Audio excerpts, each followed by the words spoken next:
Assalamualaikum warahmatullahi wabarakatuh.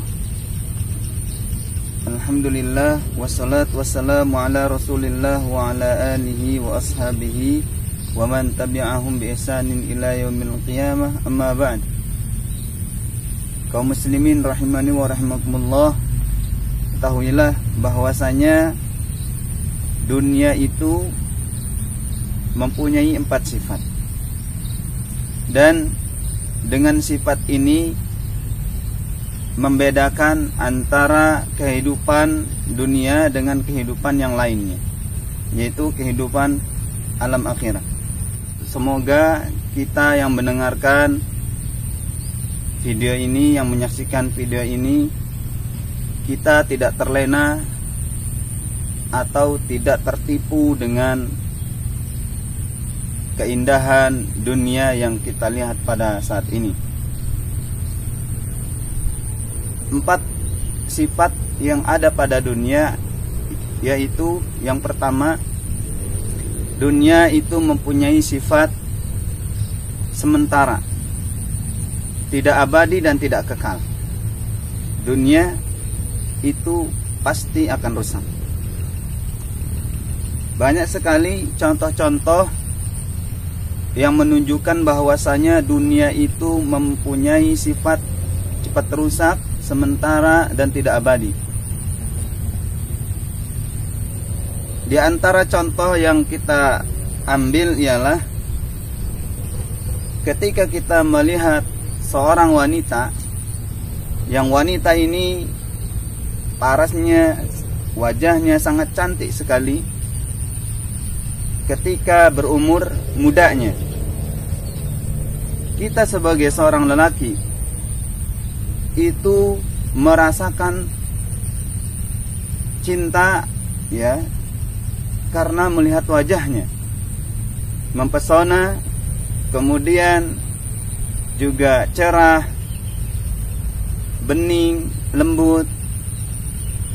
Lantas kemudian hati kita terpesona, ya, jatuh cinta kepadanya. Kita ingin sekali memiliki dia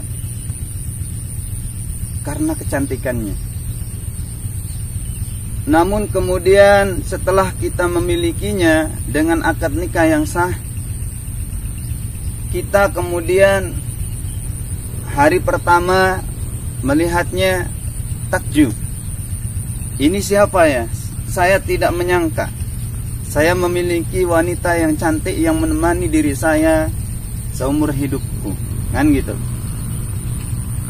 Dilihat-lihat, ya, ditilik mukanya, kemudian yang membuat kita jatuh cinta. Kita merasa bahagia memilikinya.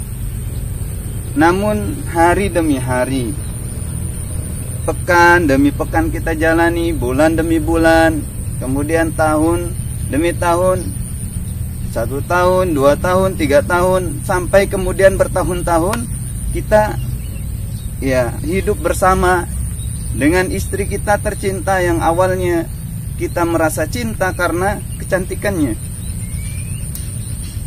Namun pada saat usia tuanya, kita melihat istri kita wajahnya berubah drastis.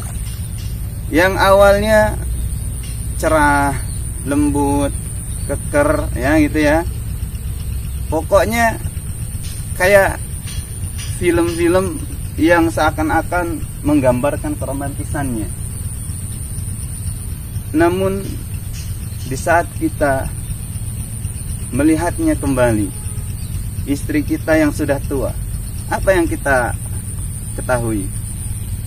Mukanya sudah keriput, kulitnya tidak lagi sehalus yang dulu, kemudian suaranya juga sedikit agak, ya, kecil, pikun, dan yang lain-lain yang menunjukkan sifat orang tua. Maka pada saat itu kita merasa bosan, ya, kita merasa sudah biasa karena seringkali kita melihat wajahnya wajah istri kita menjadi berubah, tak lagi secantik yang dulu. Nah, ini menunjukkan bahwasanya sifat dunia itu adalah sementara, ya. Yang awalnya cantik, maka sewaktu-waktu dia akan berubah kecantikannya, ya, menjadi tidak cantik sebagaimana cantik di awal ketika muda. Oleh karena itu, Rasulullah memesankan kepada kita, kalaulah kita hendak ingin menikahi wanita, maka Rasulullah menyarankan 4 sifat pada wanita. Namun yang paling penting adalah, kata Rasulullah, adalah agamanya. Kenapa? Karena 3 ini, yang pertama adalah karena kecantikannya, kemudian karena hartanya, kemudian karena keturunannya. Ini 3-tiganya adalah sifat dunia. Kecantikan itu akan pudar. Kemudian kekayaan juga sewaktu-waktu itu akan hilang. Kemudian yang ketiga, nasab. Nasab ini sifatnya dunia. Yang terakhir adalah karena agamanya. Kenapa Rasulullah menyarankan agar kita berpatokan kepada agama pada diri seorang wanita? Karena agama ini bukan dari sifat dunia. Agama ini tidak akan pernah berubah. Agama ini sifatnya selamanya, tidak sementara. Agama tidak hanya pada dunia saja, namun agama juga nanti akan dibawa ke akhirat. Oleh karena itu, marilah ketika kita memilih seorang wanita, jangan hanya melihat paras wajahnya yang cantik saja, akan tetapi kita lihat agamanya, yang dengan agama ini membawa kepada kebahagiaan di dunia dan juga kepada kebahagiaan di akhirat kelak. Kita bertemu nanti di surganya. Nah, ini yang dimaksud oleh Rasulullah, agar kita menikahi wanita dengan agamanya. Karena agamanya, yang karena agama ini akan menjadikan kita bahagia di dunia dan akhirat. Begitu juga akan menjadikan keturunan kita keturunan yang baik, yang akan membawa bekal kelak nanti di akhirat berupa pahala-pahala. Itu yang pertama. Kemudian yang kedua, sifat dunia adalah susah dicari. Ketika kita masih hidup di dunia, maka tidak ada ceritanya hidup di dunia itu spontan kita langsung memiliki. Pasti setiap dunia, sesuatu yang kita inginkan akan ada proses-proses yang harus dilalui. Banyak sekali. Misalkan kita hendak ingin menjadi orang sukses, menjadi orang kaya, maka yang harus kita lalui adalah kita butuh usaha terlebih dahulu. Ya, kalau kita mau bekerja di suatu perusahaan atau di suatu tempat, maka paling tidak kita memerlukan persiapan-persiapan seperti berkas-berkas dan lain sebagainya, keberanian, ya kan? Namun kemudian setelah itu belum tentu diterima atau tentu dia ditolak. Ya. Kita berani mengajukan permohonan, ya, pelamaran kerja, walhasil antara 2 pilihan, diterima dan ditolak. Setelah kita diterima, apakah kita langsung sukses? Tidak. Kita butuh proses yang lama untuk mengumpulkan harta-harta yang banyak. Setelah itu baru kita dapatkan. Nah, ini yang dimaksud bahwa dunia itu perlu proses. Jadi dunia itu susah dicari. Ya, terkadang bagi orang yang dimudahkan oleh Allah, dia akan langsung mendapatkan pekerjaan itu, namun dengan proses yang ada. Dan jika Allah menakdirkan yang lain kepada seorang, tentunya ya seorang ini walaupun sudah bekerja keras, ya, walaupun telah menyiapkan segalanya untuk meraih cita-citanya, impiannya, namun ketika Allah belum menakdirkan baginya, maka tujuan yang dia impikan itu tidak langsung dia dapatkan. Ini yang menunjukkan bahwasanya dunia itu susah dicari. Kemudian sifat yang ketiga adalah bahwa dunia itu tidak sempurna. Dunia itu tidak sempurna. Banyak sekali contoh yang menunjukkan bahwasanya dunia itu tidak sempurna. Lihatlah pada diri kita. Diri kita adalah makhluk yang tidak sempurna, manusia yang tidak sempurna. Banyak kekurangan yang ada pada diri kita. Ya, mungkin kita merasa ilmu kita sudah mantap, kemudian keberanian kita, kejiwaan kita sudah bagus ya. Namun oleh orang lain memandang kita pasti akan ada kekurangan-kekurangan yang ditemukan oleh orang lain.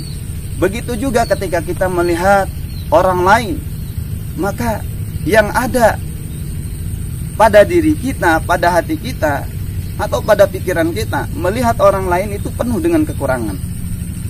Artinya satu sama lain itu akan saling mencari kekurangan. Sehingga ini menunjukkan bahwasanya manusia itu tidak ada yang sempurna. Begitu juga dengan dunia, itu tidak ada yang sempurna. Ya, kalau kita misalkan ya mencari buah-buahan yang paling enak aja di dunia, tentu akan menemukan kekurangan-kekurangan yang ada. Durian saja yang dikatakan adalah buah yang enak ya, mahal harganya. Namun apakah semua durian itu ketika kita memakannya sesuai apa yang kita inginkan? Tentu tidak. Paling tidak akan ada rasa-rasa di mana rasa itu tidak sesuai yang kita inginkan. Ini yang disebut bahwasannya dunia itu tidak sempurna. Begitu juga ketika kita mengamalkan amal ibadah yang diperintahkan oleh Allah Subhanahu wa taala. Allah menjamin pahalanya buat dia. Namun pahala yang dia berikan di dunia berupa kebaikan-kebaikan yang ada itu tidak sesempurna kebaikan-kebaikan atau pahala yang Allah berikan kelak di akhirat nanti. Begitu juga dengan seorang yang bermaksiat. Seorang yang bermaksiat mungkin saja Allah memberikan hukuman dia di dunia. Namun hukuman yang dia berikan di dunia itu tidak sempurna hukumannya, karena Allah masih mempunyai sifat kasih sayang. Dan di manakah letak kesempurnaan bagi siksa tersebut pada orang itu? Yaitu di akhirat. Di mana di akhirat itu akan disempurnakan siksa bagi orang-orang yang bermaksiat, dan juga akan disempurnakan pahala bagi orang-orang yang melakukan amalan kebaikan disertai keimanan dan keikhlasan. Dan yang terakhir, sifat dunia itu adalah sedikit. Kita tahu bahwasanya setiap apa yang kita miliki selalu merasa kurang, selalu merasa sedikit. Dan memang itulah sifat dunia. Sifatnya adalah sedikit. Allah Subhanahu wa taala berfirman, "Qul mata'ud dunya illa qalil."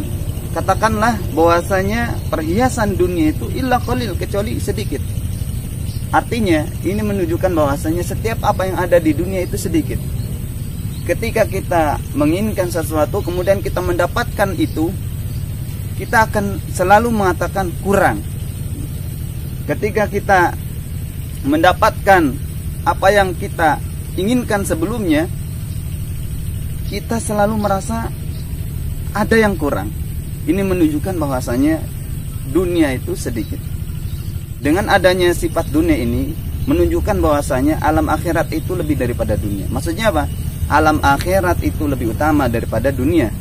Kalau dunia mempunyai sifat 4 tadi, yang pertama adalah susah dicari, tidak sempurna, kemudian sedikit, dan yang terakhir sifat dunia itu adalah sementara. Namun akhirat itu berlawanan dengan ini. Di akhirat kelak nanti mempunyai sifat yang sempurna, terkhususnya di surga. Kemudian banyak, kemudian gampang dicari, dan terakhir di akhirat itu akan selamanya. Oleh karena itu, janganlah kita terpedaya, tertipu dengan dunia ini, karena dunia ini tidaklah sempurna, tidak selamanya, dan susah dicari, dan sifat yang lainnya banyak sekali. Akan tapi saya menyimpulkan 4-nya, yang dengan ini mudah-mudahan kita sadar bahwa hidup kita di dunia ini hanyalah sementara, dan akan ada kehidupan di mana waktunya akan tiba, kita akan merasakan kehidupan itu, dan itu selamanya. Semoga kita berada dalam kehidupan yang nyata, yang baik, yang sempurna, yaitu kita berada di surga Allah Subhanahu wa taala. Hadanallahu wa iyyakum. Subhanaka Allahumma wa bihamdika asyhadu an la ilaha illa anta astaghfiruka wa atubu ilaik. Assalamualaikum warahmatullahi wabarakatuh.